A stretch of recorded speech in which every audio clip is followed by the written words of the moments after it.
അല്ലാഹുവിന്റെ ഹബീബ് സല്ലല്ലാഹു അലൈഹി വസല്ലം പറയുന്നുണ്ട്, തുഫ്തഹു അബ്വാബുൽ ജന്ന, സ്വർഗ്ഗത്തിന്റെ കവാടങ്ങൾ തുറക്കപ്പെടുന്നത് യൗമൽ ഇസ്നൈനി വ യൗമൽ ഖമീസ്, എല്ലാ തിങ്കളാഴ്ച രാത്രിയിലും എല്ലാ വ്യാഴാഴ്ച രാത്രികളിലും സ്വർഗ്ഗത്തിന്റെ കവാടങ്ങൾ തുറക്കപ്പെടുന്നുണ്ട്. ഫയഗ്ഫിറു ലികുല്ലി അബ്ദിൻ, ലോകത്തുള്ള എല്ലാ അടിമകൾക്കും അല്ലാഹു പുറത്തു കൊടുക്കുമത്രേ. എല്ലാ തിങ്കളാഴ്ച രാത്രിയിലും എല്ലാ വ്യാഴാഴ്ച രാത്രികളിലും സ്വർഗത്തിന്റെ കവാടങ്ങൾ അല്ലാഹു മലർക്കെ തുറക്കുന്നുണ്ട്. എന്നിട്ട് എല്ലാ ആളുകൾക്കും അല്ലാഹു പുറത്തു കൊടുക്കുന്നുണ്ട്. എല്ലാ ആളുകൾക്കും അല്ലാഹു മാപ്പ് നൽകുന്നുണ്ട്. ആർക്കൊഴികെ? ലാ യുശ്രികു ബില്ലാഹി ശൈആ, അല്ലാഹുവിനോട് ശിർക്ക് ചെയ്യാതെ അല്ലാഹു അല്ലാതെ മറ്റൊരു ഇലാഹുണ്ട് എന്ന് വിശ്വസിക്കുന്ന ഒരാൾക്ക് അല്ലാഹു പുറത്തു കൊടുക്കൂല. അല്ലാഹു മാത്രമാണ് ഞങ്ങളുടെ റബ്ബ് എന്ന് വിശ്വസിക്കുന്ന ആളുകൾക്ക് അല്ലാഹു പുറത്തു കൊടുക്കും. ഒരാൾക്കൊഴികെ. ഇല്ലാ റജുലൻ കാനത് ബൈനഹു വബൈന അഖീഹി ശഹ്നാ, കുടുംബത്തിൽ പിണങ്ങി നിൽക്കുന്ന ആളുകൾ, ചങ്ങാതിമാരോട് പിണങ്ങി നിൽക്കുന്ന ആളുകൾ, ആരെങ്കിലും പരസ്പരം ഏതെങ്കിലും ഒരു മേഖലയിൽ പിണങ്ങുകയോ തെറ്റുകയോ ചൊടിക്കുകയോ ചെയ്തിട്ടുണ്ടെങ്കിൽ അവർക്ക് അല്ലാഹു പുറത്തു കൊടുക്കൂല, അവർക്ക് അല്ലാഹു മാപ്പ് നൽകൂല. എന്ന് മാത്രമല്ല, അൻളിറൂ ഹാദൈൻ ഹത്താ യസ്തലിഹാ, ഇവർ രണ്ടുപേരും സലാം പറഞ്ഞ് സംസാരിക്കുന്നത് വരെ, ഇവർ രണ്ടുപേരും ചൊടി മാറി, ഇവർ രണ്ടുപേരും പിണക്കം മാറി നന്നാകുന്നത് വരെ, ഇവര് സംസാരിക്കുന്നത് വരെ, ഇവര് സലാം പറയുന്നത് വരെ ഇവരുടെ ഒരു അമലും സ്വീകരിക്കേണ്ടതില്ല, ഇവരുടെ ഒരു അമലും നോക്കേണ്ടതില്ല, ഇവരുടെ ഒരു നിസ്കാരവും അല്ലാഹുവിന് വേണ്ട, ഇവരുടെ ഒരു ഇബാദത്തും അല്ലാഹുവിന് വേണ്ട. അൻളിറൂ ഹാദൈനി ഹത്താ യസ്തലിഹാ, ഇവർ രണ്ടുപേരും സംസാരിച്ച് ഇവർ രണ്ടുപേരും പിണക്കം മാറിയാലേ ഇവരുടെ അമൽ അല്ലാഹു നോക്കുകയുള്ളൂ, ഇവരുടെ അമലുകൾ അല്ലാഹു ശ്രദ്ധിക്കുകയുള്ളൂ. അല്ലാത്തവരുടെ അമലുകൾ അവിടെ മാറ്റിവെക്കുക എന്ന് പറഞ്ഞ് അതേ രീതിയിൽ ഇവർ മരിച്ചു പോയാൽ നരകത്തിലാണ് എന്ന് ഉറപ്പ് തന്നെയാണ്. അതുകൊണ്ട് ഇവിടെ കൂടിയിരിക്കുന്ന ആളുകളോട് എനിക്ക് പറയാനുള്ളത്, സ്വൽ സ്വഭാവം എന്ന് പറഞ്ഞാൽ അന്തസിലമൻ ഖതഅക, ഇങ്ങോട്ട് മോശമായി പെരുമാറുന്ന ആളുകൾ. കുടുംബക്കാരിൽ പലരും ഞങ്ങളോട് സ്നേഹമില്ലാത്ത ആളുകൾ ഉണ്ടാവാ, അസൂയയുള്ള ആളുകൾ ഉണ്ടാവാ, പിണക്കമുള്ള ആളുകൾ ഉണ്ടാവാ, ബന്ധമില്ലാത്ത ആളുകൾ ഉണ്ടാവാ. അവരോട് അങ്ങോട്ട് പോയി ബന്ധം വെക്കലാണ് സ്വൽ സ്വഭാവമെന്ന് മുഹമ്മദുർ റസൂലുള്ളാഹ്. അങ്ങനെയാവണം സ്വഭാവം. സത്യത്തിൽ നമ്മുടെ നാട്ടിൽ നടക്കുന്നതൊക്കെ എന്താണ്? നമ്മുടെ നാടുകളിൽ നടക്കുന്നത് ബിസിനസ്സാണ് അല്ലേ? ഇങ്ങോട്ട് വന്നാൽ അങ്ങോട്ട് പോകും, എന്നെ വിളിച്ചാൽ ഞാൻ വിളിക്കും, എനിക്ക് മെസ്സേജ് അയച്ചാൽ ഞാൻ മെസ്സേജ് അയക്കും.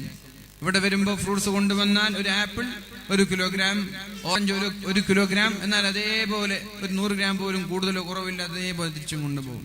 ഇതിനെയാണ് ബിസിനസ് എന്ന് പറയാം. പകരത്തിന് പകരം കൊടുക്കലാണിത്. പക്ഷേ സ്വൽസ്വഭാവം, കുടുംബ ബന്ധം എന്ന് പറഞ്ഞാൽ അങ്ങനെയല്ല. ഇങ്ങോട്ട് ബന്ധം വെക്കാത്ത ആളുകളോട് അങ്ങോട്ട് ബന്ധം വെക്കുക, ഇങ്ങോട്ട് ബന്ധം വെക്കുന്നവരോട് ഏതാഹാരം വെക്കണം. ഇങ്ങോട്ട് ബന്ധമില്ലാതെ ഞങ്ങളോട് അസൂയയും വെറുപ്പുമുള്ള ചില കുടുംബക്കാരുണ്ടാകും, അവർക്ക് അങ്ങോട്ട് പോയി കൂടുതൽ സ്നേഹങ്ങൾ നൽകുക എന്നതാണ് കുടുംബ ബന്ധം എന്ന് പരിശുദ്ധ റസൂൽ സല്ലല്ലാഹു അലൈഹി വസല്ലം. 2, വതഅഫു അമ്മൻ ളലമക, നിന്നെ ആക്രമിച്ച ആളുകൾക്ക് മാപ്പ് നൽകലാണ് സ്വൽസ്വഭാവം എന്ന് പറയുന്നത്. നിന്നെ ആക്രമിക്കുന്ന ആളുകൾ, നിന്നോട് മോശമായി പെരുമാറുന്ന ആളുകൾ, അവർക്ക് നീ മാപ്പ് നൽകലാണ് ഏറ്റവും നല്ല സ്വഭാവമെന്ന് മുഹമ്മദുർ റസൂലുള്ളാഹി സ്വല്ലല്ലാഹു അലൈഹി വസല്ലം. അബൂബക്കർ സിദ്ദീഖ് റളിയല്ലാഹു അൻഹു അല്ലാഹുവിന്റെ ഹബീബ് സല്ലല്ലാഹു അലൈഹി വസല്ലമ തങ്ങളും ഒരു സദസ്സിൽ ഇരിക്കുകയാണ്. അപ്പോഴാണ് ഒരാൾ ഓടി വന്നിട്ട് സിദ്ദീഖ് തങ്ങൾ തെറി പറയാൻ തുടങ്ങിയത്. തെറി പിന്നെ കാസർഗോട്ടുകാർക്ക് തെറിയെ കുറിച്ച് പറഞ്ഞിരേണ്ട ആവശ്യമില്ലല്ലോ, സ്നേഹത്തിൽ വിളിക്കുന്നത് തന്നെ തെറി വിളിച്ചിട്ടാണ്. അങ്ങനല്ലേ നമ്മളൊക്കെ ഇവിടെ വാടാ ഡാഷിന്റെ മോനെന്നൊക്കെ പലരും വിളിക്കുക, അല്ല ചങ്ങാതിമാരെ സ്നേഹത്തിൽ വിളിക്കാണ്. സിദ്ദീഖ് തങ്ങൾ തെറി വിളിക്കാൻ തുടങ്ങി. സിദ്ദീഖ് തങ്ങള് അദ്ദേഹത്തെ നോക്കി ചിരിക്കാൻ തുടങ്ങി. തെറി വിളിക്കുമ്പോ നോക്കിയിട്ട് ചിരിക്കാൻ. അപ്പൊ നബി തങ്ങൾക്ക് സന്തോഷമായി. നബി തങ്ങൾ അതിങ്ങനെ കണ്ട് ആസ്വദിക്കുകയാണ്. കുറെ നേരം നിരന്തരമായി വിളിച്ചപ്പോ സിദ്ദീഖ് തങ്ങൾ തിരിച്ചൊന്ന് പറഞ്ഞു. നബി തങ്ങൾ ദേഷ്യപ്പെട്ട് അവിടെ നിന്ന് എണീച്ചുപോയി. ദേഷ്യപ്പെട്ട് നബി തങ്ങൾ അവിടെ നിന്ന് എണീച്ചുപോയി. സിദ്ദീഖ് തങ്ങൾ അല്ലാഹുവിന്റെ ഹബീബിന്റെ പിന്നാലെ ചെന്നു. യാ റസൂലല്ലാഹ്, അല്ലാഹുവിന്റെ ഹബീബേ മുത്തുനബിയെ, ഞാനൊന്ന് ചോദിക്കട്ടെ, നിരന്തരമായി എന്നെ തെറി വിളിച്ചപ്പോ നിങ്ങൾ അവിടെ നിന്ന് ചിരിക്കുകയാണല്ലോ ചെയ്തത്. നിരന്തരമായി എന്നെ തെറി വിളിച്ചപ്പോൾ നിങ്ങൾ അവിടെ നിന്ന് ചിരിക്കുകയാണല്ലോ ചെയ്തത്. എന്നാൽ ഞാനൊരു വാക്ക് തിരിച്ചു പറഞ്ഞപ്പോൾ നിങ്ങൾ ദേഷ്യപ്പെടുകയുണ്ടായി. എന്താണ് അതിന്റെ കാരണമെന്ന് മഹാനായ സിദ്ദീഖ് തങ്ങൾ അല്ലാഹുവിന്റെ ഹബീബിനോട് ചോദിച്ചപ്പോ റസൂലുള്ളാഹി സ്വല്ലല്ലാഹു അലൈഹി വസല്ലമ തങ്ങൾ പറയാണ്, സിദ്ദീഖേ, ഇന്നഹു കാന മഅക മലകുൻ യറുദ്ദു അൻക, നിങ്ങളുടെ കൂടെ ഒരു മലക്കുണ്ടായിരുന്നു. നിങ്ങളുടെ കൂടെ ഒരു മലക്കുണ്ടായിരുന്നു. അയാൾ നിങ്ങളെ ചീത്ത വിളിക്കുമ്പോൾ ആ മലക്കായിരുന്നു പ്രതികരിച്ചിരുന്നത്. എന്താണോ നിങ്ങളെ ചീത്ത വിളിക്കുന്നത് അതിനേക്കാൾ ഡബിൾ സ്ട്രോങ്ങിൽ മലക്കയാളെ ചീത്ത വിളിച്ചിരുന്നു. യറുദ്ദു അൻക, അയാൾ ഇങ്ങനെ നിങ്ങളെ ചീത്ത വിളിക്കുമ്പോൾ തടയാനും അയാൾക്ക് റീപ്ലേ നൽകാനും ഒരു മലക്ക് അല്ലാഹു നിയോഗിച്ചിരുന്നു. ഫലമ്മാ റദത്ത അലൈഹി ബഅല ഖൗലിഹി, നീ താങ്കൾ തിരിച്ചൊരു വാക്ക് പറഞ്ഞപ്പോൾ അവിടുത്തെ മലക്ക് ആകാശലോകങ്ങളിലേക്ക് പറന്നുപോയി. അവിടേക്ക് പകരം പിശാച് ഇറങ്ങി വന്നു എന്ന് മുഹമ്മദുർ റസൂലുള്ളാഹ്. അവിടേക്ക് പിശാച് വന്നു. പിശാച് വന്നാൽ പിന്നെ നമ്മൾ പറയേണ്ടതില്ലല്ലോ. പിന്നെ ജീവിതത്തിൽ കേട്ടിട്ട് പോലുമില്ലാത്ത ഡയലോഗുകളായിരിക്കും നമ്മുടെ വായിൽ നിന്ന് വരിക. പിശാച് വരികയുണ്ടായി. ഒരു സദസ്സിൽ പിശാചുണ്ടാകുമ്പോ പിശാചിന്റെ കൂടെ ഇരിക്കാൻ എനിക്ക് കഴിയില്ല സിദ്ദീഖേ, അതുകൊണ്ടാണ് ഞാൻ അവിടെ നിന്ന് ഇറങ്ങി വന്നത്. എന്നിട്ട് മഹാനായ സിദ്ദീഖ് തങ്ങൾക്ക് 3 യാഥാർത്ഥ്യങ്ങൾ അല്ലാഹുവിന്റെ ഹബീബ് സ്വല്ലല്ലാഹു അലൈഹി വസല്ലമ തങ്ങൾ പറഞ്ഞു കൊടുക്കുകയാണ്. 3 യാഥാർത്ഥ്യങ്ങൾ പറഞ്ഞു കൊടുക്കുകയാണ് സിദ്ദീഖ് തങ്ങളോട്. യാ അബൂബക്കർ, അബൂബക്കറേ, സലാസുൻ കുല്ലുഹുന്ന ഹഖ്കുൻ, 3 കാര്യങ്ങൾ യാഥാർത്ഥ്യമാണ് സിദ്ദീഖേ. അതാര് നിഷേധിച്ചാലും ആരതിനെ എതിർത്താലും 3 കാര്യങ്ങൾ യാഥാർത്ഥ്യമാണ്. ഈ 3 കാര്യങ്ങൾ സംഭവിക്കുമെന്നുറപ്പാണ് സിദ്ദീഖേ. എന്താണ് ആ 3 കാര്യങ്ങൾ? മാമിൻ അബ്ദിൻ ളുലിമ ബിമല്ലാഹ്, അഥവാ മുസ്ലിമീങ്ങളായ നമ്മുടെ സുഹൃത്തുക്കൾ, കുടുംബക്കാര്, നാട്ടുകാര്, അവരുടെ സമ്മതമില്ലാത്ത എല്ലാം നമ്മൾക്ക് ഹറാമാണ്. അവരുടെ സമ്പാദ്യം, അവരുടെ അഭിമാനം പിച്ചു ചീന്താൻ പാടില്ല, ഹറാമാണ്. അവരെ ജനങ്ങൾക്കിടയിൽ ഇൻസൾട്ട് ചെയ്യാൻ പാടില്ല. അവരെ കരിവാരിത്തേക്കുന്ന രീതിയിൽ സോഷ്യൽ മീഡിയകളിൽ പോസ്റ്റ് ചെയ്യാൻ പാടില്ല. എത്ര ആളുകളാണ് യാതൊരു യാഥാർത്ഥ്യവുമായി പുലബന്ധം പോലുമില്ലാത്ത ആരോപണങ്ങൾ ഉന്നയിക്കുന്നത്, അല്ലേ? എത്ര ആളുകളാണ് യാഥാർത്ഥ്യവുമായി ഒരു ബന്ധം പോലുമില്ലാത്ത, ഒരു പുലബന്ധം പോലുമില്ലാത്ത കെട്ടിവെച്ച കല്ലുവെച്ച നുണകൾ സോഷ്യൽ മീഡിയയിൽ പ്രചരിപ്പിക്കുന്ന ആളുകളില്ലേ? ഉണ്ട്. പ്രത്യേകിച്ചിട്ട് പ്രഭാഷകന്മാർക്കെതിരെ പലപ്പോഴും കാണാറുണ്ട്. ഒരു ബന്ധം ഉണ്ടാവില്ല, ഒന്നും ഒരു ചുക്ക അറിയില്ല, വെറുതെ ഇങ്ങനെ ജനങ്ങളിലേക്ക് ഇങ്ങനെ ഷെയർ ചെയ്യാം, ഫോർവേഡ് ചെയ്യാം. ഒരാളുടെ അഭിമാനം തൊട്ടു തിണ്ടരുത്, ഹറാമാണ്. ഒരാളുടെ അഭിമാനം ഹറാമാണ്. രാഷ്ട്രീയക്കാർക്കെതിരെ, സംഘടനാ നേതാക്കൾക്കെതിരെ, ഒരു നാട്ടിലുള്ള പ്രമാണിമാർക്കെതിരെ, കമ്മിറ്റി ഭാരവാഹികൾക്കെതിരെ, യാഥാർത്ഥ്യമാണെങ്കിൽ വരെ, സംഭവിച്ചതാണെങ്കിൽ വരെ ദയവ് ചെയ്ത് അത് നിങ്ങൾ ഷെയർ ചെയ്യരുത് എന്ന് പഠിപ്പിച്ച മതമാണ് ഇസ്ലാം. ലാ യുഹിബ്ബുല്ലാഹുൽ ജഹ്റ ബിസ്സൂ, അല്ലാഹുവിന് തിന്മകളെ പരസ്യമാക്കുന്നത് ഇഷ്ടമല്ല. ഒരാളൊരു തെറ്റു ചെയ്താൽ അത് ജനങ്ങളിലേക്ക് എത്തിച്ചു കൊടുക്കുന്നത് അല്ലാഹുവിന് ഇഷ്ടമല്ല. ലാ യുഹിബ്ബുല്ലാഹുൽ ജഹ്റ ബിസ്സൂഇ, ഒരു തിന്മയെ ജനങ്ങളിലേക്കിട്ട് പരസ്യമാക്കുന്നത്, ഗ്രൂപ്പുകളിൽ നിന്ന് ഗ്രൂപ്പിലേക്ക്, ഫേസ്ബുക്കിലൂടെ, വാളിലൂടെ അപ്ലോഡ് ചെയ്ത് ജനങ്ങളിലേക്ക് എത്തിക്കുന്നത് അല്ലാഹുവിന് ഇഷ്ടമല്ല. ഒരുപക്ഷെ അത് ഉള്ളതാകാം, ഒരുപക്ഷെ ഇല്ലാത്തതാവാം.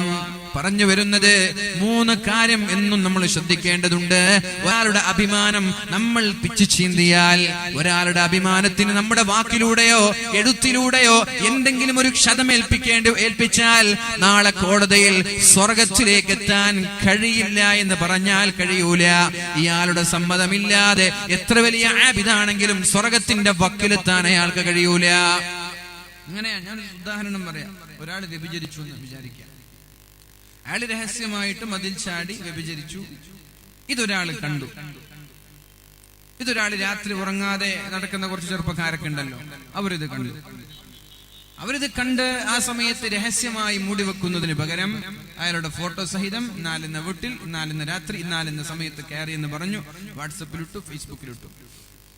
ഇയാള് പിന്നെ തൗബ ചെയ്ത് നന്നായി. ഇയാളും ആ വാട്സപ്പിലിട്ടവനും നാളെ കോടതിയിലെത്തും.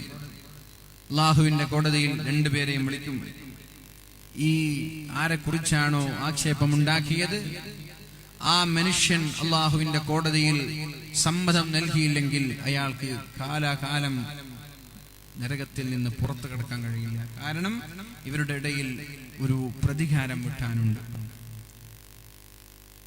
അല്ലേ? എത്ര നിസ്സാരമായിട്ട് നമ്മൾ ഇതൊക്കെ ചെയ്യാം. എന്റെ പ്രിയപ്പെട്ട സദാചാര പോലീസ് ഉണ്ട്, മോറൽ പോലീസ്. ഇവർക്ക് പണി ഇങ്ങനെ രാത്രി അങ്ങോട്ടും ഇങ്ങോട്ട് നടക്കുക. ഏതെങ്കിലും ഒരു പെണ്ണാണ് നടക്കുന്നത് കണ്ട ചോദ്യം ചെയ്യും, നിങ്ങളാരാ?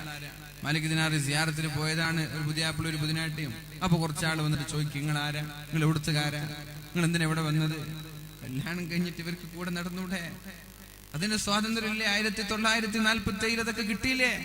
പിന്നിങ്ങനെ ചോദ്യം ചെയ്യാ. ദയവച്ച് നിങ്ങൾ നിങ്ങളെ കാര്യം നോക്ക്, നിങ്ങൾ നാട്ടിലുള്ള കാര്യങ്ങൾ നോക്കാൻ നിൽക്കണ്ട. ആദ്യം നമ്മൾ നന്നാവും, എന്നിട്ട് നമുക്ക് എന്ത് ചെയ്യാ? മോറൽ പോലീസൊക്കെ ആവാം. ഇങ്ങനെ ചില ആളുകൾ നമ്മുടെ നാടിന്റെ ശാപമാണ്. എവിടെ ഉണ്ടാകും ചില ആളുകൾ. ഇത്തരം ആളുകളോട് എനിക്ക് പറയാനുള്ളത്, എന്തെങ്കിലും ഒരു തെറ്റ് കാണുമ്പോ അത് വേഗം മൊബൈലിലൂടെ ഒപ്പിയെടുത്ത് ജനങ്ങൾക്കിടയിൽ പ്രചരിപ്പിക്കുന്നവർക്ക് ഈ ആരെക്കുറിച്ചാണോ ആരുടെ അഭിമാനമാണോ നിങ്ങൾ പിച്ചു ചീന്തിയത് അവരുടെ സമ്മതം ഇല്ലെങ്കിൽ നാളെ സ്വർഗം സ്വപ്നം പോലും കാണാൻ കഴിയില്ല. അള്ളാഹു നമ്മളെ കാക്കട്ടെ. സോഷ്യൽ മീഡിയ ദുരന്തമാണ്. സോഷ്യൽ മീഡിയകൾ വലിയ ദുരന്തമാണ്. സൂക്ഷിച്ചില്ലെങ്കിൽ അത് അപകടമാണ്. നന്മയ്ക്ക് വേണ്ടി ഉപയോഗിച്ചാൽ അതുകൊണ്ട് സ്വർഗവും സമ്പാദിക്കാം. അതുകൊണ്ട് നന്മകൾക്ക് വേണ്ടി ഉപയോഗിക്കും. അള്ളാഹു തൗഫീഖ് ചെയ്യട്ടെ.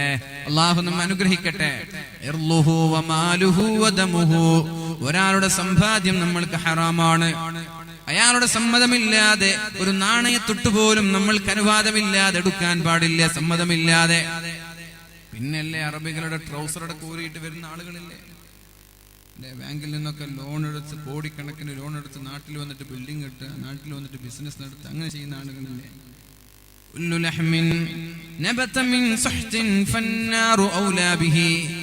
ഹറാമിൽ നിന്ന് വളർന്ന എല്ലാ ശരീരവും നാളെ നരകത്തിലേക്കാണെന്ന് മുഹമ്മദുർ റസൂലുള്ളാഹ്. അതുകൊണ്ട് ദയവ് ചെയ്ത് നിങ്ങൾ ഹറാമാണ് സമ്പാദിച്ചതെങ്കിൽ നിങ്ങളുടെ ഭാര്യയ്ക്കോ നിങ്ങളുടെ മക്കൾക്കോ അതിൽ നിന്നൊരംശം പോലും നിങ്ങൾ കൊടുക്കരുത്. ആ ഹറാമത്തിൽ നിന്ന് വളരുന്ന ഭാര്യയും മക്കളും നരകത്തിലേക്കാണ് പോകുന്നത്. എന്റെ ശബ്ദം ശ്രവിക്കുന്ന ഭാര്യമാരോട്, ഹറാമായ സമ്പാദ്യമാണ് തന്റെ ഭർത്താവിന്റെ കൈകളിൽ ഉള്ളതെങ്കിൽ ഭർത്താവിനോട് തൗബ ചെയ്ത് ആരിൽ നിന്നാണോ അപഹരിച്ചത് ഉടനെ തന്നെ അത് നൽകാൻ പറയണം. അല്ലാത്ത കാലത്തോളം സ്വർഗം നമ്മൾക്ക് സ്വപ്നം കാണാൻ കഴിയില്ല. ഹറാമ് തിന്ന ഒരു ശരീരവും നാളെ നരക സ്വർഗത്തിൽ കിടക്കൂല എന്ന് മുഹമ്മദുർ റസൂലുള്ളാഹ്. ഖൈബർ യുദ്ധം കഴിഞ്ഞ് അല്ലാഹുവിന്റെ ഹബീബിന് ഖിദ്മത്ത് ചെയ്യുന്നൊരു സ്വഹാബി, അല്ലാഹുവിന്റെ ഹബീബും സ്വഹാബാക്കളും യുദ്ധം കഴിഞ്ഞ് മദീനയിലേക്ക് തിരിച്ചു വരികയാണ്. അപ്പോഴാണ് അല്ലാഹുവിന്റെ ഹബീബിന്റെ ഒട്ടകത്തിൽ നിന്ന്, വാഹനത്തിൽ നിന്ന് ചരക്കുകൾ താഴേക്ക് വെക്കുമ്പോ ഒരു സ്വഹാബിയുടെ ശരീരത്തിലേക്ക് അമ്പേറ് കൊള്ളുകയും ഉടനെ തന്നെ അയാൾ അവിടെ മരിച്ചു വീഴുകയും ചെയ്തു. അപ്പോഴാണ് മഹാന്മാരായ സ്വഹാബാക്കൾ പറഞ്ഞത്, ഹനീഅൻ ലഹുൽ ജന്ന, അയാൾ സ്വർഗ്ഗക്കാരനാണല്ലോ, എന്തോ ഒരു ഭാഗ്യവാനാണ് അയാൾ. അല്ലേ? യുദ്ധം കഴിഞ്ഞിട്ട് വരികയാണ്. അല്ലാഹുവിന്റെ ഹബീബിന് ഖിദ്മത്ത് ചെയ്യുമ്പോഴാണ് ശത്രുവിന്റെ അമ്പേറ് കൊണ്ട് ഇവിടെ പിടഞ്ഞു മരിച്ചത്. ഇയാൾക്ക് സ്വർഗം ഉറപ്പാണ് എന്ന് സ്വഹാബാക്കൾ പറഞ്ഞപ്പോ റസൂലുള്ളാഹി സ്വല്ലല്ലാഹു അലൈഹി വസല്ലം സ്വഹാബാക്കളോട് ചോദിച്ചു, നിങ്ങളോട് ആരാണിത് പറഞ്ഞത്? നിങ്ങൾക്കാരാണ് ഇയാളുടെ സ്വർഗത്തിന് സർട്ടിഫിക്കറ്റ് കൊടുക്കാൻ പറഞ്ഞത്? ഖൈബർ യുദ്ധം കഴിഞ്ഞ് തിരിച്ചു വരുമ്പോൾ ആരാർക്കും വേണ്ടാതെ ഒഴിഞ്ഞു കിടക്കുന്ന ഒരു തട്ടം, ഒരു ഷാള് സമ്മതമില്ലാതെ അയാൾ എടുത്തതിന്റെ പേരിൽ നാളെ നരകത്തിൽ അതിന്റെ ശിക്ഷ അനുഭവിക്കേണ്ടി വരുമെന്ന് മുഹമ്മദുർ റസൂലുള്ളാഹ്.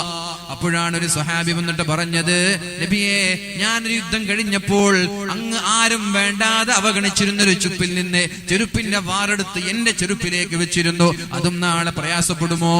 അപ്പോഴാണ് അള്ളാഹുവിന്റെ ഹബീബ് പറഞ്ഞത്, ശിറാകുൻ ഔ ശിറാകാനി മിനന്നാർ, ഒരു വാറാണെങ്കിലും 2 വാറാണെങ്കിലും സമ്മതമില്ലാതെ എടുത്താൽ അതിന്റെ പേരിൽ നാളെ നരകാഗ്നിയിൽ കത്തിജ്വലിക്കേണ്ടി വരുമെന്ന് മുഹമ്മദുർ റസൂലുള്ളാഹ്. ഹറാമായ സമ്പാദ്യം സമ്പാദിക്കുന്നവർ ഒന്ന് സൂക്ഷിക്കണം. ദുനിയാവിൽ ഒരു പക്ഷേ താൽക്കാലിക സുഖം നിങ്ങൾക്ക് ലഭിച്ചേക്കാം. നാളെ അള്ളാഹുവിന്റെ കോടതിയിലെത്തിയാൽ നമ്മുടെ കാൽപാദങ്ങൾ അനക്കാൻ പറ്റൂല എന്ന് മാത്രമല്ല, നരകത്തിന്റെ ഭയാനകമായ ലോകത്ത് അനന്തമായി മരണമില്ലാതെ ആകാശഭൂമികൾ നിലനിൽക്കുന്ന കാലത്തോളം കിടക്കേണ്ടി വരും. സഹിക്കാൻ കഴിയുമോ? അല്ല, ഇവിടെ ഹറാമത്തൊന്ന് സുഖിക്കണോ എന്ന് തീരുമാനിക്കേണ്ടത് നമ്മളാണ്.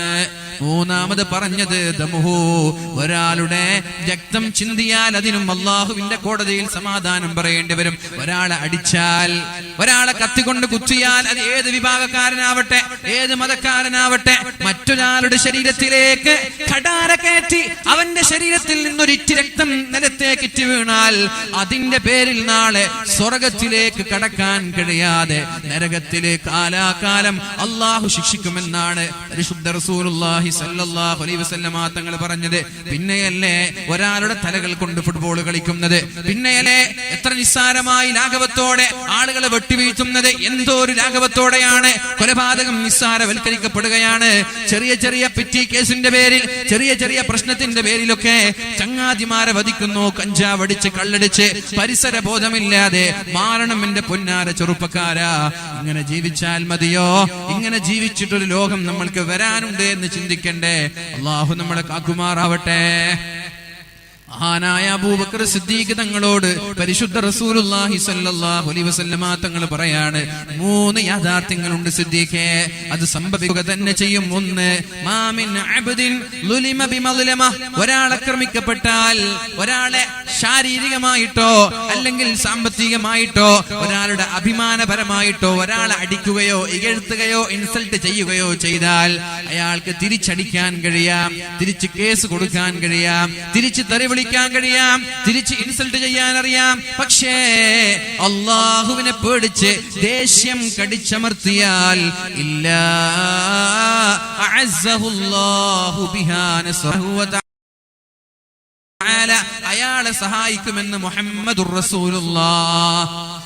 അഥവാ ഒരു വ്യക്തിയെ ടാർഗറ്റ് ചെയ്ത് അയാളിങ്ങനെ ഫോക്കസ് ചെയ്ത് അയാളിങ്ങനെ ഇൻസൾട്ട് ചെയ്ത് സാമൂഹിക മാധ്യമങ്ങളിൽ ഇല്ലാത്ത പച്ച നുണകൾ പ്രചരിപ്പിക്കുകയാണ്. ഇയാൾക്ക് വേണമെങ്കിൽ കേസ് കൊടുക്കാം, ഇയാൾക്ക് വേണമെങ്കിൽ അയാളെ ചോദ്യം ചെയ്യാം, ഇയാൾക്ക് വേണമെങ്കിൽ അയാൾ അടിക്കാം, പ്രശ്നമില്ല, അയാൾ ചെയ്തോട്ടെ, എനിക്ക് കുഴപ്പമില്ല, ഞാൻ അള്ളാഹുവിന് വേണ്ടി ദേഷ്യം കടിച്ചു പിടിച്ച് ക്ഷമിക്കുകയാണ്.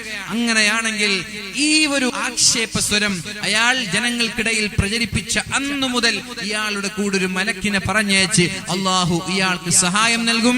ആരാണോ തോന്നിവാസത്തിന് മുതിർന്നത് അവനായിരിക്കും അവസാനം ചീഞ്ഞു നാറുന്നത് എന്ന് മുഹമ്മദുർ റസൂലുള്ളാഹ്. അതുകൊണ്ട് എന്ത് വേണം? പ്രതികരിക്കാൻ നിൽക്കണ്ട.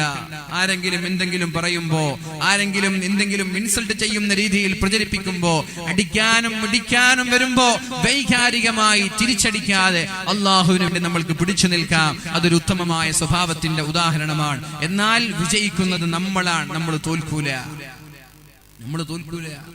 നമ്മൾ വിജയിക്കും. അതുകൊണ്ട് ഒരാൾ നമ്മളെ ആക്രമിക്കുമ്പോ അള്ളാഹുവിന് വേണ്ടി ദേഷ്യം കടിച്ചു പിടിച്ച് ക്ഷമിക്കാൻ നമ്മൾ തയ്യാറാവണം. 2, വമാ ഫതഹ റജുലുൻ ബാബ അതിയ യുരീദു ബിഹാ സില ഇല്ലാ സാദഹുല്ലാഹു ബിഹാ കസറാ.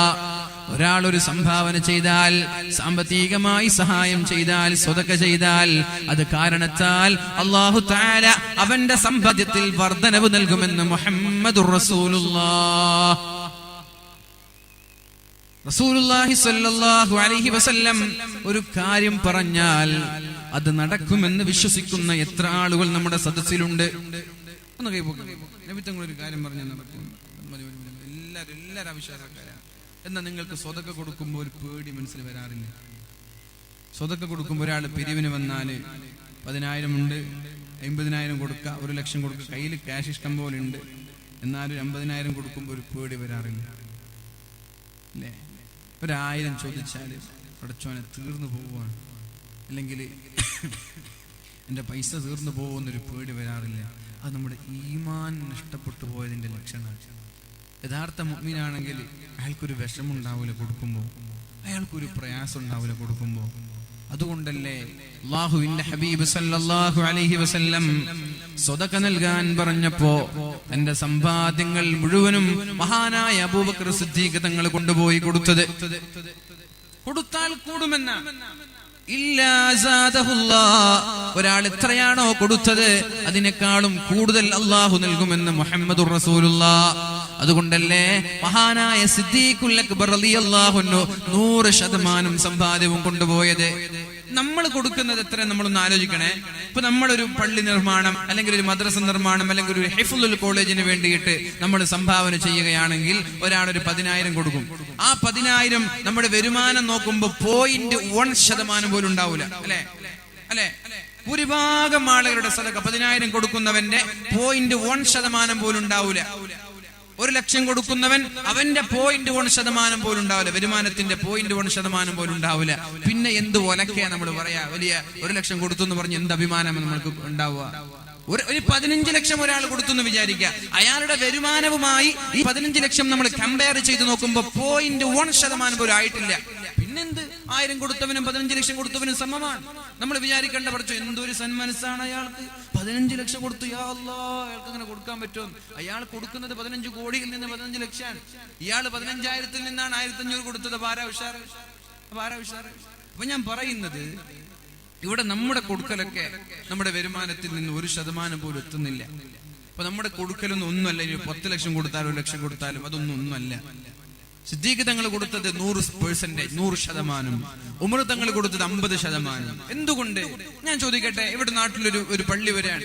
അപ്പൊ നിങ്ങൾ സംഭാവന ചെയ്യണമെന്ന് പറയുമ്പോ തന്റെ ബിസിനസിന്റെ 50% കൊടുക്കാൻ തയ്യാറായ ഏതെങ്കിലും ഒരാൾ നമ്മുടെ കാസർഗോഡ് നിന്ന് കാണിക്കാൻ പറ്റുമോ? 50% അല്ലെങ്കിൽ 100% കൊടുത്ത ഒരാളെ കാണിക്കാൻ പറ്റും? ഇല്ല. നമ്മൾ കൊടുക്കുന്നതൊക്കെ വളരെ തുച്ഛമാണ്. നമ്മൾ വിചാരിക്കാണ് 1,00,000 എന്ന് പറയുമ്പോ കുറെ ആയി. ആ 1,00,000 കൊടുക്കുന്നത് 2, 10, 100 കോടി വരുമാനമുള്ളവനാണ്. സലാലയിലുള്ള എന്റെ ഒരു സുഹൃത്തിനോട് പറഞ്ഞു, 8 കോടി രൂപ ദുബായിൽ ബ്ലോക്കായിട്ട് കിടക്കാണ്, കിട്ടാൻ വേണ്ടി ദുആ ചെയ്യണം. 8 കോടി രൂപ ബ്ലോക്കായിട്ട് കിടക്കാണ്. നമ്മൾ 8,000 രൂപ മര്യാദക്ക് കണ്ടിട്ടില്ല. അപ്പൊ അത്രക്ക് കാശുകൾ ആളുകളുടെ കയ്യിലുണ്ട്. അതിൽ നിന്നാണ് ഇവർ കൊടുക്കുന്നത്. അള്ളാഹു അദ്ദേഹത്തിന് പെട്ടെന്ന് എളുപ്പത്തിൽ കൊടുക്കട്ടെ. നല്ല ദീനുമായി സഹകരിക്കുകയും സഹായിക്കുകയും ചെയ്യുന്നതാണ്. സലാലയിലൊക്കെ പോയാല് അദ്ദേഹത്തിന്റെ വണ്ടി, അദ്ദേഹത്തിന്റെ വീട്, അദ്ദേഹത്തിന്റെ എല്ലാം ഒഴിഞ്ഞു വെച്ച് കൂടെ കൊണ്ടു നടക്കുന്ന ആളാണ് സലാം ഹാജി എന്ന് പറഞ്ഞ. അള്ളാഹു അദ്ദേഹത്തിന്റെ ബിസിനസ്സിലും കച്ചവടങ്ങളിലൊക്കെ അള്ളാഹു ബർക്കത്ത് ചെയ്യട്ടെ. അപ്പൊ ഞാൻ പറഞ്ഞു വരുന്നത്, നമ്മൾക്കൊരു വിശ്വാസം, നമ്മളെല്ലാവരും കൈപൊക്കി. നബി തങ്ങൾ പറഞ്ഞാൽ സല്ലല്ലാഹു അലൈഹി വസല്ലം അത് ഉള്ളതുപോലെയാണെന്ന് പറഞ്ഞ് നമുക്ക് കൈപൊക്കി. പക്ഷെ എന്നാലും സ്വതക കൊടുക്കുമ്പോ ഒരു പിടിവ്. ഞാൻ നിങ്ങളോട് ചോദിക്കുകയാണ്, ഒരു 10,000 നിങ്ങൾക്ക് കൊടുക്കാൻ കഴിയോ? അപ്പൊ ഒരു കൈ പൊങ്ങൂല. അതിന്റെ അർത്ഥം എന്താ? നമ്മുടെ വിശ്വാസത്തിൽ അപാകതയുണ്ടെന്നാണ്. നമ്മുടെ വിശ്വാസത്തിൽ വീഴ്ചയുണ്ടെന്നാണ്. നമ്മുടെ വിശ്വാസത്തിൽ അപാകതയുള്ളത് കൊണ്ടാണ് സ്വതക കൊടുക്കാൻ നമ്മൾക്ക് കഴിയാത്തത്. അല്ലാഹുവിന്റെ ഹബീബ് പറയാണ്, വമാ ഫതഹ റജുലുൻ ബാബ മസ്അലത്തിൻ യുരീദു ബിഹാ കസ്റ. ഒരാൾ സംഭാവന ചെയ്താൽ കുടുംബബന്ധം ചേർക്കാൻ വേണ്ടി, പള്ളി നിർമ്മാണത്തിന് വേണ്ടി, മദ്രസ നിർമ്മാണത്തിന് വേണ്ടി, നന്മകൾക്ക് വേണ്ടി ഒരാൾ സംഭാവന ചെയ്താൽ, സ്വതക ചെയ്താൽ അയാളുടെ സമ്പാദ്യങ്ങളിൽ അല്ലാഹു വർധനവ് നൽകുമെന്ന് മുഹമ്മദുർ റസൂലുള്ളാഹ്. അതുകൊണ്ടാണ് കൊടുത്ത ആളുകൾ വീണ്ടും വീണ്ടും കൊടുക്കുന്നത്. കൊടുക്കാത്തവർ കൊടുക്കുകയില്ല. കാരണം കൊടുത്താലല്ലേ കൂടിയത് കാണാൻ സാധിക്കുകയുള്ളൂ. അല്ലെ? കൊടുത്താലല്ലേ ഈ കൂടിയത് കാണാൻ സാധിക്കുള്ളൂ. കൊടുക്കാത്തവർ മരണം വരെ കൊടുക്കൂല. അവര് ലോക കഞ്ചൂസായിരിക്കും. പക്ഷെ കൊടുക്കുന്നവര് അടുത്ത വർഷം 2 ലക്ഷം കൊടുക്കും. എന്തേ? ഈ 1 ലക്ഷം കൊടുത്തപ്പോ അള്ളാഹു 10 ലക്ഷം വേറൊരു വഴിയിലൂടെ കൊടുത്തത് അയാൾ കണ്ടു. അടുത്ത വർഷം 2 ലക്ഷമാക്കും. വീണ്ടും അള്ളാഹു 20 ലക്ഷം കൊടുക്കും. അതെങ്ങനെയാണ്? ഈ ശൃംഖല, ഈ ഒരു സൈക്കിൾ അതിങ്ങനെ നീണ്ടുപോയിക്കൊണ്ടിരിക്കും. കൊടുക്കാത്തവൻ മരണം വരെ കൊടുക്കൂല. ഇനി കബറിലെത്തിയ അയാളെ കൊണ്ട് കൊടുക്കാൻ പറ്റൂല. 3 യാഥാർത്ഥ്യങ്ങൾ. മൂന്നാമത്തേത്, ഒരാൾ യാചന നടത്തുകയാണെങ്കിൽ അയാൾക്ക് അല്ലാഹു ദാരിദ്ര്യമേ നൽകുകയുള്ളൂ എന്ന് മുഹമ്മദുർ റസൂലുള്ളാഹ് സ്വല്ലല്ലാഹു അലൈഹി വസല്ലം. യാചന നടത്തുന്നവൻ അല്ലാഹു നൽകുന്നത് ദാരിദ്ര്യമാണ്. യാചന നടത്തുന്നവൻ അല്ലാഹു നൽകുന്നത് ദാരിദ്ര്യമാണ്.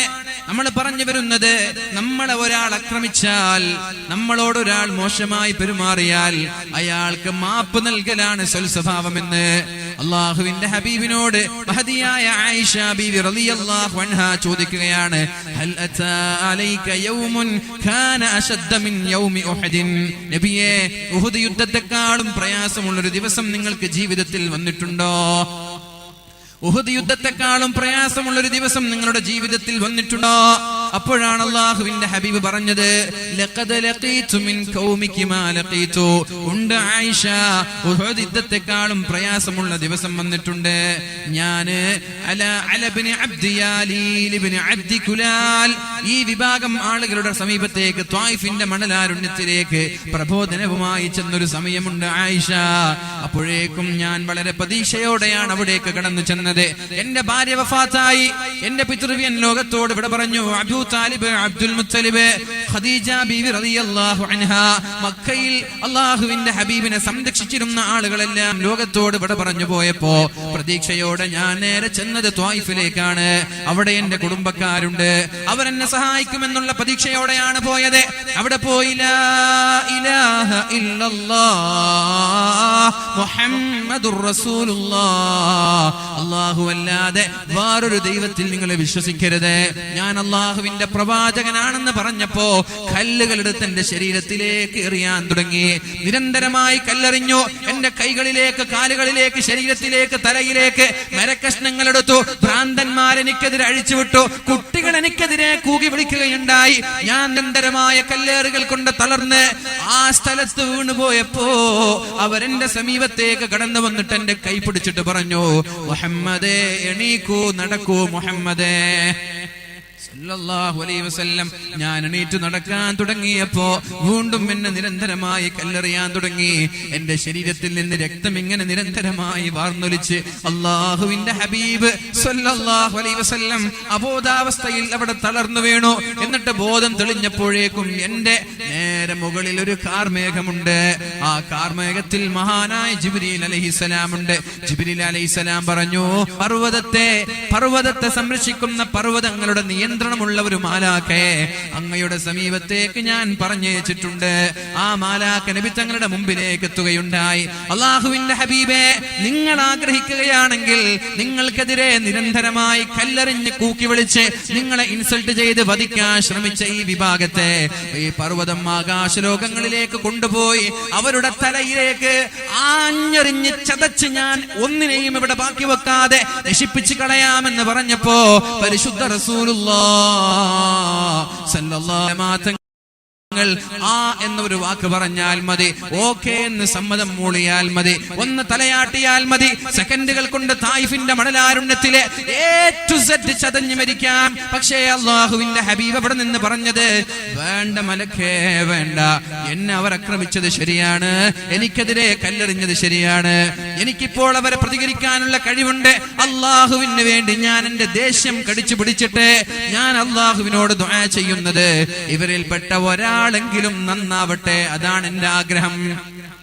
ഇവരിൽപ്പെട്ട ആരെങ്കിലും ഒരാൾ നന്നായാൽ, അവർ അല്ലെങ്കിൽ ഇവരുടെ സന്താന പരമ്പരകളിൽപ്പെട്ട ആരെങ്കിലും ഒരാൾ നന്നായാൽ അതല്ലേ എനിക്ക് നാളെ ആഖിറത്തിൽ ഉപകരിക്കുന്നത്.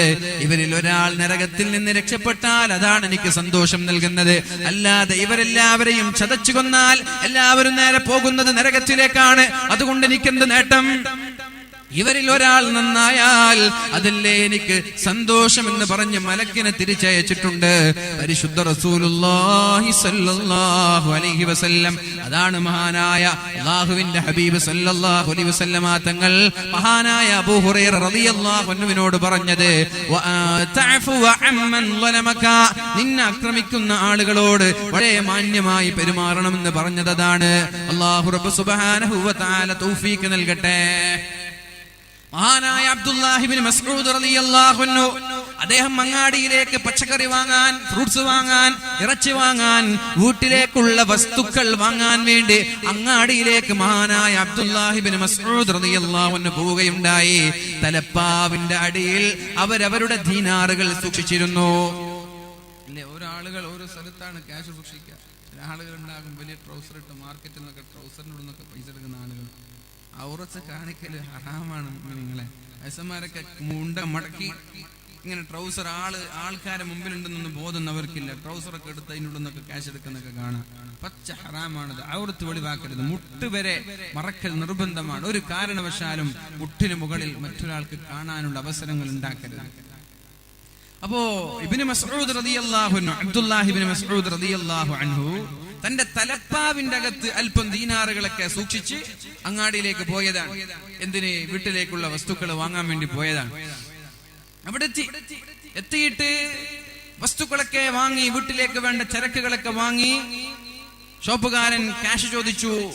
തലപ്പാവ് താഴെ വെച്ച് ക്യാഷ് കൊടുക്കാൻ നോക്കുമ്പോ ക്യാഷ് ഇല്ല. അത് സുരിഖത്ത്, ആരോ മോഷ്ടിച്ചിട്ടുണ്ട്, ആരോ അതിന് കട്ടുകൊണ്ട് പോയിട്ടുണ്ട്.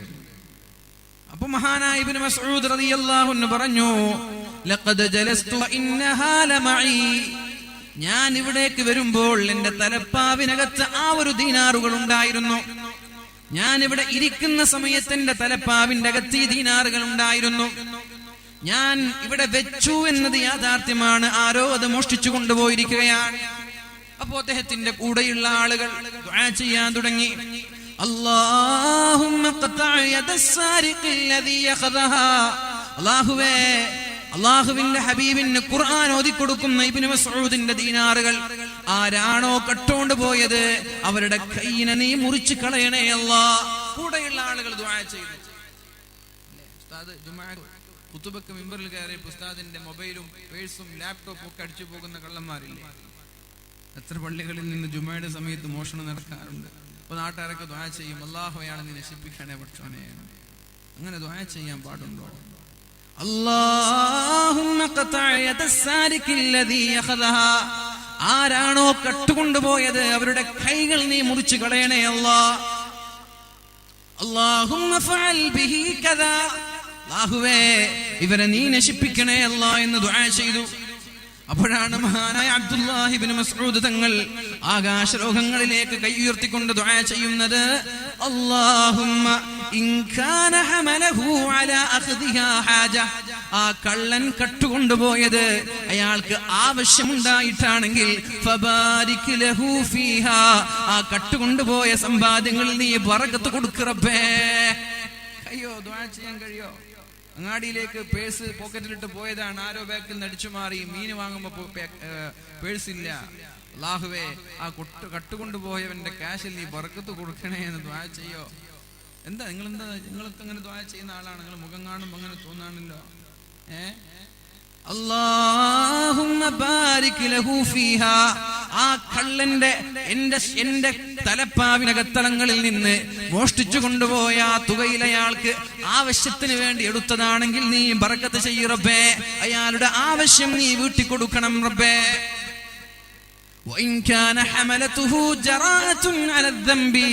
നിന്നോടുള്ള ധിക്കാരം കൊണ്ട് പണത്തിനോട് ആവശ്യമില്ലാതെ, അത്യാവശ്യമില്ലാതെ ഇതൊരു ഹോബിയാക്കി, ഇതൊരു ശീലമാക്കി മാറ്റിയ ആളാണെങ്കിൽ ഇത് അയാളുടെ അവസാനത്തെ തെറ്റാക്കണേ അല്ലാഹ്. ഇനി ഒരിക്കൽ ഇങ്ങനെ ഒരു തെറ്റ് ചെയ്യാൻ നീ അയാൾക്ക് അവസരം നൽകരുത് റബ്ബേ. ഇതാണ് യഥാർത്ഥ ഒരു മുസ്ലിമിന്റെ ലക്ഷണം. ഇതാണ്. എന്നിട്ടും ഇദ്ദേഹത്തിനെതിരെ ദുആ ചെയ്തില്ല. ആവശ്യമുണ്ടെങ്കിൽ അതിൽ ബർക്കത്ത് കൊടുക്ക് റബ്ബേ. ആവശ്യമില്ല, വെറുതെ നിന്നോട് തെറ്റ് ചെയ്യാൻ വേണ്ടി എടുത്തതാണെങ്കിൽ ഇത് അയാളുടെ അവസാനത്തെ തെറ്റാക്ക്. ഇനി ഒരു തവണ തെറ്റ് ചെയ്യാൻ അവസരം നൽകരുത് എന്ന് മഹാനായ ഇബ്നു മസ്ഊദ് റളിയല്ലാഹു അൻഹു നമ്മൾ മനസ്സിലാക്കണം. മഹാനായ അബ്ദുല്ലാഹി ഇബ്നു സുബൈർ റളിയല്ലാഹു അൻഹു അദ്ദേഹം മുആവിയ റളിയല്ലാഹു അൻഹുവിന് ഒരു കത്തയക്കുകയാണ്.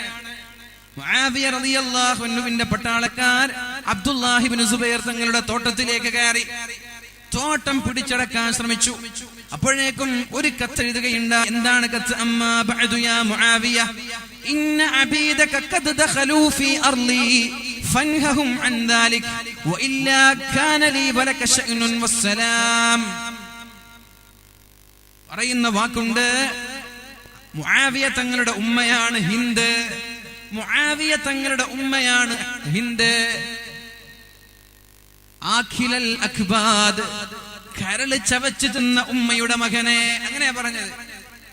കരള് ചവച്ചു തിന്ന ഉമ്മയുടെ മകനെ മുആവിയ, നിന്റെ പട്ടാളക്കാരന്റെ തോട്ടത്തിലേക്ക് കയറി അവരെ മര്യാദക്ക് നിർത്തിയില്ലെങ്കിൽ ഞാനും നീയും തമ്മിലൊന്ന് കണ്ടുമുട്ടേണ്ടി വരുമെന്ന് ഭീഷണിപ്പെടുത്തി മഹാനായ അബ്ദുല്ലാഹി ഇബ്നു സുബൈർ റളിയല്ലാഹു അൻഹു ഒരു കത്തെഴുതി മുആവിയ തങ്ങൾക്ക്.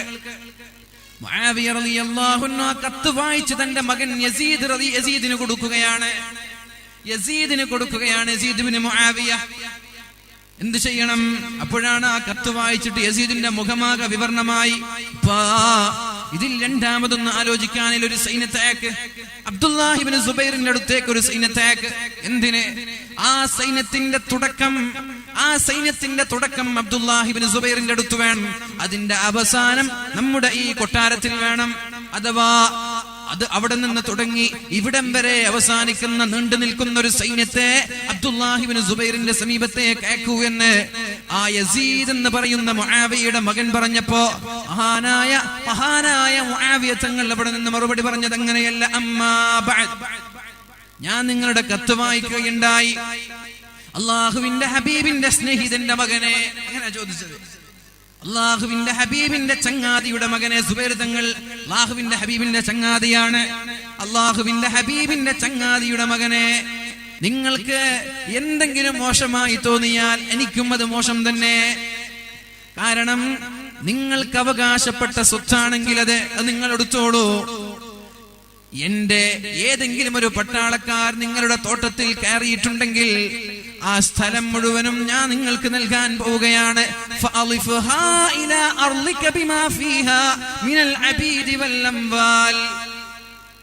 ആരൊക്കെയാണ് നിങ്ങളുടെ തോട്ടത്തിൽ കയറിയത് അല്ലെങ്കിൽ അതിന്റെ തൊട്ടടുത്തുള്ള ആളുകൾ, അതിൽ എന്റെ അടിമകളോ എന്റെ സമ്പാദ്യങ്ങളോ ഉണ്ടെങ്കിൽ അത് മുഴുവനും നിങ്ങളുടെ സമ്പാദ്യത്തിലേക്ക് ചേർക്കലാണ് എന്റെ ഇഷ്ടം. മാന്യമായിട്ട് ആനായ അബ്ദുല്ലാഹി ഇബ്നു സുബൈർ റളിയല്ലാഹു അൻഹു കത്തെഴുതി. വസ്സലാം, ഈ കത്തെഴുതിയപ്പോ മഹാനായ അബ്ദുല്ലാഹി ഇബ്നു സുബൈർ റളിയല്ലാഹു അൻഹുവിന് വേദന തോന്നി. തിരിച്ചൊരു കത്തെഴുതി.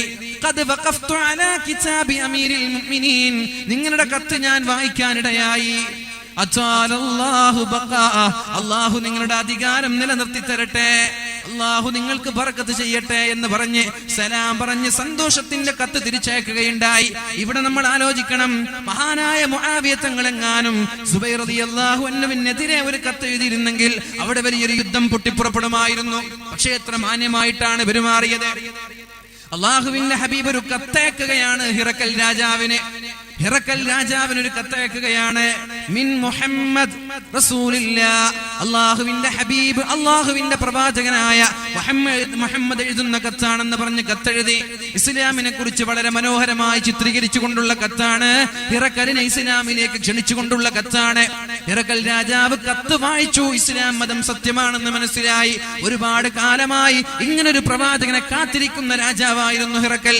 വളരെ സന്തോഷത്തോടെ മുസ്ലിമാകണമെന്നുള്ള താല്പര്യത്തോടെ തന്റെ പ്രജകളെ, തന്റെ പട്ടാളക്കാരെ, തന്റെ മന്ത്രിമാരെ എല്ലാവരെയും വിളിച്ചിട്ട് കൊട്ടാരത്തിന്റെ താഴെയുള്ള വാതിൽ പൂട്ടി കൊട്ടാരത്തിന്റെ മുകളിൽ ചെന്നിട്ട് വളരെ മനോഹരമായി ഇസ്ലാമിനെ മനോഹരമായി വർണ്ണിച്ചുകൊണ്ടൊരു പ്രഭാഷണം നടത്തുകയുണ്ടായി. ഇസ്ലാമിനെ മനോഹരമായി വർണ്ണിച്ച് ഞാനിതാ ഇസ്ലാമിലേക്ക് കടന്നു പോവുകയാണ് എന്ന് പറഞ്ഞിട്ട് ഒരു വലിയൊരു പ്രഭാഷണം നടത്തി. ഈ ഒരു പ്രഭാഷണം കേട്ടപ്പോ തന്റെ പ്രജകൾ ഒന്നടങ്കം ഹാലിളകി, പ്രജകൾ ഒന്നടങ്കം രോഷാകുലരായി. വെച്ചേക്കരുത്, നമ്മുടെ മാതാപിതാക്കളുടെ, നമ്മുടെ പ്രപിതാക്കളുടെ മതത്തിൽ നിന്ന് മാറി പുതിയൊരു മതത്തിലേക്ക് നിങ്ങൾ ചേക്കേറുകയാണോ? മന്ത്രിമാരും പട്ടാളക്കാരുമെല്ലാം രാജാവിനെതിരെ തിരിയുകയുണ്ടായി. ഇപ്പൊ രാജാവിന് മനസ്സിലായി, ഞാൻ മുസ്ലിമായാൽ എന്റെ അധികാരം നഷ്ടപ്പെടുമെന്ന്. രാജാവ് നേരത്തെ തന്നെ കൊട്ടാരത്തിന്റെ താഴെയുള്ള വാതിൽ പൂട്ടിവെച്ചിരിക്കുകയാണ്, അകത്തേക്ക് കയറാതിരിക്കാൻ.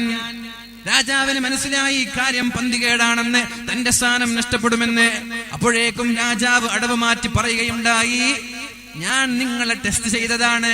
നിങ്ങൾക്ക് നിങ്ങളുടെ മതത്തോട് എത്ര കൂറുണ്ട് എന്നറിയാൻ, നിങ്ങൾക്ക് നിങ്ങളുടെ മതത്തോട് എത്ര ബന്ധമുണ്ട് എന്നറിയാൻ ഞാൻ നിങ്ങളെ ടെസ്റ്റ് ചെയ്തതാണ്. അപ്പോഴേക്കും പട്ടാളക്കാരും മന്ത്രിമാരും പ്രജകളുമെല്ലാം ഒന്നടങ്ങി. മുസ്ലിമായില്ല, മുസ്ലിമാവാനുള്ള ഭാഗ്യമുണ്ടായില്ല. പക്ഷേ അള്ളാഹുവിന്റെ ഹബീബിന്റെ കത്തിനെ വളരെ മനോഹരമായി ഒരു സ്വർണത്തിന്റെ പെട്ടിയിൽ സൂക്ഷിച്ചു വെച്ചു. ഹബീബിനോട് സ്നേഹമുണ്ട്, മുസ്ലിമാവാൻ ഭാഗ്യം ലഭിച്ചില്ല. പിന്നെയോ അള്ളാഹുവിന്റെ ഹബീബിന് കത്തുമായി പോയ സ്വഹാബി തിരിച്ചു വന്നു നബി തങ്ങളോട് പറഞ്ഞു, നബിയെ, മുസ്ലിമായില്ല, പക്ഷേ നിങ്ങളുടെ കത്തിനെ വളരെ മനോഹരമായി സൂക്ഷിച്ചു വെച്ചിട്ടുണ്ട്. അപ്പൊ നബി തങ്ങൾ ഒരു ദുആ ചെയ്തു, അല്ലാഹുമ്മ വഫഖല്ലാഹു മുൽകക, അല്ലാഹു അദ്ദേഹത്തിന്റെ അധികാരത്തെ അല്ലാഹു നിലനിർത്തട്ടെ, അല്ലാഹു അദ്ദേഹത്തിന്റെ അധികാരത്തെ നിലനിർത്തട്ടെ എന്ന് മുഹമ്മദുർ റസൂലുള്ളാഹി സ്വല്ലല്ലാഹു അലൈഹി വസല്ലമ തങ്ങൾ ദുആ ചെയ്തു. അദ്ദേഹത്തിന്റെ അധികാരം വർഷങ്ങളോളം നിലനിൽക്കുകയുണ്ടായി. അബൂബക്കർ സിദ്ദീഖ് തങ്ങളുടെ കാലത്ത് ഒരുപാട് സ്വഹാബാക്കൾ ഹിറക്കലിലേക്ക് പോയപ്പോൾ ഹിറക്കൽ രാജാവ് അല്ലാഹുവിന്റെ ഹബീബിനെ കുറിച്ച് ചോദിക്കുകയും പഠിക്കുകയും ചെയ്തിട്ടുണ്ട്. അധികാരം നിലനിൽക്കുകയുണ്ടായി. നേരെ മറിച്ച് റോമിലേക്ക്, കിസ്രയിലേക്ക് അല്ലാഹുവിന്റെ ഹബീബ് ഒരു മഹാനായ അബ്ദുല്ലാഹി ഇബ്നു ഹുദാഫത്തുസ് സഹ്മി എന്ന സ്വഹാബിയുടെ കയ്യിൽ കത്ത് കൊടുക്കുകയുണ്ടായി. കത്ത് വായിച്ച ഉടനെ കത്ത് പിച്ചിച്ചീന്തി കഷ്ണങ്ങളാക്കി വലിച്ചെറിയുകയുണ്ടായി. തടി രക്ഷപ്പെട്ടു മഹാനായ സ്വഹാബി ഹബീബിന്റെ സമീപത്തേക്കെത്തി. ഇങ്ങനെ സംഭവിച്ചു എന്ന് പറഞ്ഞപ്പോ മഹാനായ നബി തങ്ങൾ പറഞ്ഞത്, മസ്സഖല്ലാഹു മുൽക, അവന്റെ അധികാരത്തെ അല്ലാഹു പിച്ചു ചീന്തട്ടെ. പിന്നെന്തുണ്ടായി? അധികാരം അല്ലാഹു അദ്ദേഹത്തിൽ നിന്ന് വലിച്ചെറിഞ്ഞ് ആ രാജ്യം മുഴുവനും പിച്ചു ചീന്തുകയുണ്ടായി. മാന്യമായി പെരുമാറുന്നവനെ മാന്യത അർഹിക്കുന്നുള്ളൂ. മാന്യതയില്ലാത്തവൻ ഒരിക്കലും മാന്യത അർഹിക്കുന്നില്ല. അതുകൊണ്ട് നമ്മൾക്കൊക്കെ മാന്യതയോടെ ജീവിക്കാൻ നമ്മൾ ആഗ്രഹിക്കുന്നുണ്ടെങ്കിൽ ആളുകളോട് വളരെ മാന്യമായി പെരുമാറാൻ നമ്മൾ തയ്യാറാവും.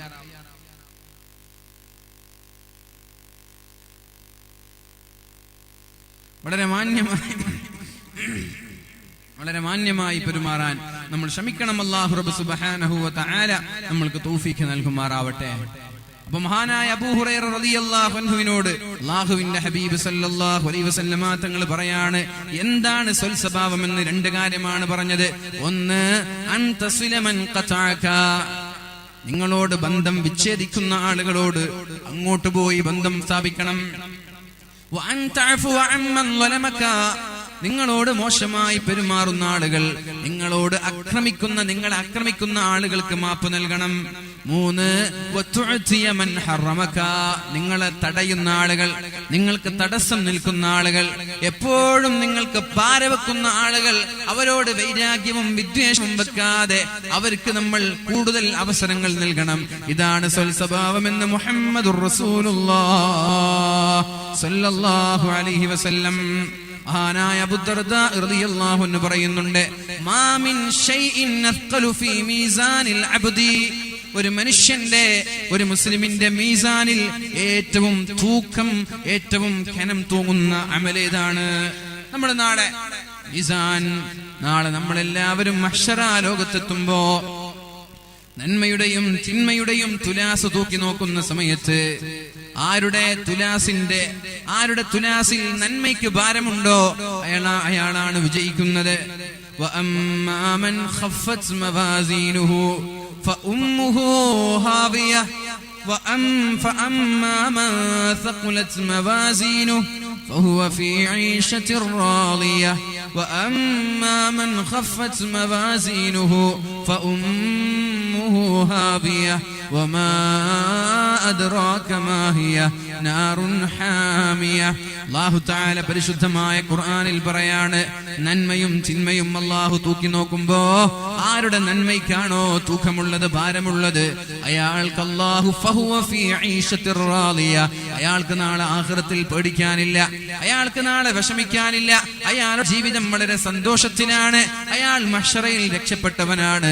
വഅമ്മാ മൻ ഖഫ്ഫത് മവാസീനുഹു, ഒരാളുടെ നന്മയുടെ തുലാസ് കുറഞ്ഞു, തിന്മയ്ക്കാണ് ഭാരമെങ്കിൽ ഫഉമ്മുഹു ഹാവിയ, അയാളുടെ അഭയകേന്ദ്രം ഹാവിയ എന്ന സ്ഥലമാണ്. വമാ അദ്റാക മാ ഹിയ, എന്താണ് ഈ ഹാവിയ എന്ന് പറഞ്ഞാൽ നാറുൻ ഹാമിയ, ശക്തമായ ചൂടുള്ള ഭയാനകമായ നരകലോകമാണ് ഹാവിയ എന്ന് പറഞ്ഞാൽ. അപ്പോ നന്മയും തിന്മയും തൂക്കി നോക്കുമ്പോൾ നന്മയ്ക്ക് ഭാരം ലഭിക്കാൻ നമ്മളുടെ ജീവിതത്തിൽ ഉണ്ടാവേണ്ട മാറ്റമാണ് സ്വൽസ്വഭാവമെന്ന് മുഹമ്മദുർ റസൂലുള്ളാഹി. നന്മയുടെ തുലാസിന് ഭാരം വേണം എന്ന് നമ്മൾ ആഗ്രഹിക്കുന്നുണ്ടെങ്കിൽ നമ്മൾ ചെയ്യേണ്ടത് നല്ല സ്വൽസ്വഭാവികളാവുക. സ്വൽസ്വഭാവികളായാൽ നന്മയുടെ തുലാസിന് അല്ലാഹു ഭാരം നൽകും. വളരെ എളുപ്പമാണ്. അല്ലാഹു നമ്മുടെ സ്വഭാവത്തെ നന്നാക്കി തരട്ടെ. അല്ലാഹു നമ്മുടെ സ്വഭാവം നന്നാക്കി തരട്ടെ. അല്ലാഹു വളരെ മാന്യമായി ജനങ്ങളോടൊക്കെ മാന്യമായി പെരുമാറാൻ അല്ലാഹു തൗഫീഖ് ചെയ്യട്ടെ. ഒരു 7 കാര്യം കൂടി ഞാൻ ഇതുമായി ബന്ധപ്പെടുത്തി പറയട്ടെ. അല്ലാഹുവിന്റെ ഹബീബ് സല്ലല്ലാഹു അലൈഹി വസല്ലമ തങ്ങൾ ഹൃദയത്തിൽ നിന്നും ഹൃദയത്തിലേക്ക് കൈമാറിയ 7 ഉപദേശങ്ങൾ നമ്മുടെ ജീവിതത്തിൽ പകർത്തിയാൽ വലിയ ഉപകാരമായിരിക്കും. അത് ജീവിതത്തിൽ വലിയ മാറ്റങ്ങൾ ഉണ്ടാക്കുന്ന ഉപദേശങ്ങളാണിത്. വഅൻ നബീ ദർദിൻ റളിയല്ലാഹു അൻഹു, അബൂദർ റളിയല്ലാഹു അൻഹു പറയുന്ന വിഷയമാണിത്. അമറനി ഖലീലി റസൂലുള്ളാഹ്, എന്റെ ചങ്ങാതിയായ എന്റെ സുഹൃത്തായ എന്റെ ഹബീബ് എന്നോട് പറയുകയാണ് ബിസബഇൻ 7 കാര്യങ്ങൾ കൊണ്ട്. ഒന്ന്, അമറനി ബിഹുബ്ബിൽ മസാകീൻ, മിസ്കീന്മാരെ സ്നേഹിക്കാൻ പറഞ്ഞു. വദ്ദുനുവ്വി മിൻഹും, അവർക്ക് പ്രാധാന്യം നൽകാൻ പറഞ്ഞു, അവരോടടുക്കാൻ പറഞ്ഞു, അവരെ സഹായിക്കാൻ പറഞ്ഞു. 7 കാര്യങ്ങൾ നിങ്ങൾ എന്നും നിങ്ങളുടെ ജീവിതത്തിൽ പകർത്തണമെന്ന് അല്ലാഹുവിന്റെ ഹബീബ് സല്ലല്ലാഹു അലൈഹി വസല്ലമ തങ്ങൾ പഠിപ്പിക്കുകയാണ്. അമറനി ബിഹുബ്ബിൽ മസാകീൻ, മിസ്കീന്മാരെ സ്നേഹിക്കണം. പക്ഷേ മിസ്കീനാവാൻ വേണ്ടി ഒരാളും ദുആ ചെയ്യേണ്ട. അല്ലാഹുവിന്റെ ഹബീബ് ദുആ ചെയ്തിട്ടുണ്ട്, അല്ലാഹുവേ നീ എന്നെ മിസ്കീന്മാരുടെ കൂട്ടത്തിൽ ചേർക്കണേ അല്ലാ, മിസ്കീന്മാരുടെ കൂടെ നാളെ മഹ്ശറയിലും നീ എന്നെ ചേർക്കണേ അല്ലാ. അല്ലാഹുവേ നീ എന്നെ മിസ്കീനായി ജീവിപ്പിച്ച്, അല്ലാഹുമ്മ അഹ്യിനി മിസ്കീനൻ വഅമിത്നി മിസ്കീനൻ വഹ്ശുർനി ഫീ സുംറത്തിൽ മസാകീൻ. അല്ലാഹുവേ മിസ്കീനായി ജീവിപ്പിച്ച്, മിസ്കീനായി മരിപ്പിച്ച്, മിസ്കീന്മാരുടെ കൂടെ നീ നാളെ എന്നെ ഒരുമിച്ച് കൂട്ടണേ എന്ന് അല്ലാഹുവിന്റെ ഹബീബ് ദുആ ചെയ്തിട്ടുണ്ട്. പക്ഷേ നമ്മൾ അങ്ങനെ ദുആ ചെയ്യാൻ പാടില്ല. ഹബീബിന്റെ ഖാസ്സായ പ്രാർത്ഥനയാണ്. ഹബീബിനെ പോലെ പട്ടിണി കിടന്നാൽ നമ്മുടെ ഈമാൻ പോലും നഷ്ടപ്പെട്ടു പോകും. മുഅ്മിനീങ്ങളെ, പിടിച്ചു നിൽക്കാൻ നമ്മൾക്ക് കഴിയില്ല. അതുകൊണ്ട് ഇത്തരം ദുആകൾ നമ്മൾ ചെയ്യാൻ പാടില്ല എന്ന് മഹാന്മാരായ ഉലമാക്കൾ നമ്മളോട് രേഖപ്പെടുത്തുന്നുണ്ട്. നമ്മൾ ദുആ ചെയ്യരുത്. ആയിഷ ബീവി റളിയല്ലാഹു അൻഹ പറയാണ്, വിശന്ന് ഭക്ഷണം പോലും ലഭിക്കാതെ മുത്ത് ഹബീബിന്റെ വയറിങ്ങനെ വേദനയെടുക്കുമ്പോ ഞാൻ ഹബീബിന്റെ വയറിങ്ങനെ തടവി കൊടുക്കാറുണ്ട്. വേദന സഹിക്കാൻ കഴിയാതെ പട്ടിണി കിടന്ന് നബി തങ്ങളുടെ വയറ്റിലൊരു വസ്തു പോലുമില്ല, കല്ല് വെച്ച് കെട്ടി. എന്നിട്ട് അസഹനീയമായ വേദന കാരണം ഞാൻ ഹബീബിന്റെ വയറിങ്ങനെ തടവി കൊടുക്കാറുണ്ട്. തടവി കൊടുക്കുന്നതിനിടയിൽ ഞാൻ ദുആ ചെയ്യും, അല്ലാഹുവേ എന്റെ ഭർത്താവിന്റെ വിശപ്പ് നീ മാറ്റാൻ വല്ലതും നീ ഞങ്ങൾക്ക് നൽകണേ എന്ന് ഞാൻ നിരന്തരമായി ദുആ ചെയ്യും. ഇങ്ങനെ തടവി കൊടുക്കുമ്പോ ദുആ ചെയ്യും, അല്ലാഹുവേ എന്റെ ഭർത്താവിന്റെ വിശപ്പ് മാറ്റാനുള്ള വഴികൾ ഞങ്ങൾക്ക് തുറന്നു തരണേ എന്ന്. ആരാണിത് ദുആ ചെയ്യുന്നത്? ആർക്ക് വേണ്ടിയാണ് മുഅ്മിനീങ്ങളെ ദുആ ചെയ്യുന്നത്? പരിശുദ്ധ ഹബീബ് പട്ടിണി കിടന്ന് ജീവിച്ച ആളാണ്. അപ്പോഴേക്കും അല്ലാഹുവിന്റെ റസൂൽ സല്ലല്ലാഹു അലൈഹി വസല്ലമ തങ്ങൾ മഹദിയായ ആയിഷ ബീവി റളിയല്ലാഹു അൻഹയോട് പറയും, ആയിഷ നീ മനസ്സിലാക്കണം, ഉലുൽ അസ്മിൽപ്പെട്ട വളരെ പ്രഗൽഭരായ മുർസലീങ്ങൾ എന്നെക്കാളും വലിയ പ്രയാസങ്ങൾ അനുഭവിച്ച ആളുകളാണ്, എന്നെക്കാളും വലിയ ദുരിതങ്ങൾ അനുഭവിച്ച ആളുകളാണ്. ഉലുൽ അസ്മിൽപ്പെട്ട മഹാന്മാരായ പ്രഗൽഭരായ പ്രവാചകന്മാർ, അവർക്ക് അല്ലാഹു പ്രയാസങ്ങൾ നൽകുമ്പോൾ അതിന്റെ പേരിൽ പൂർണ്ണമായി അവർ ക്ഷമിച്ചത് കാരണത്താൽ വഫാത്തിന്റെ സമയത്ത് അല്ലാഹു ഉന്നതമായ ദറജ, ഉന്നതമായ സ്ഥാനം സ്വർഗീയ ലോകത്ത് അവർക്ക് അല്ലാഹു നൽകിയിട്ടുണ്ട്.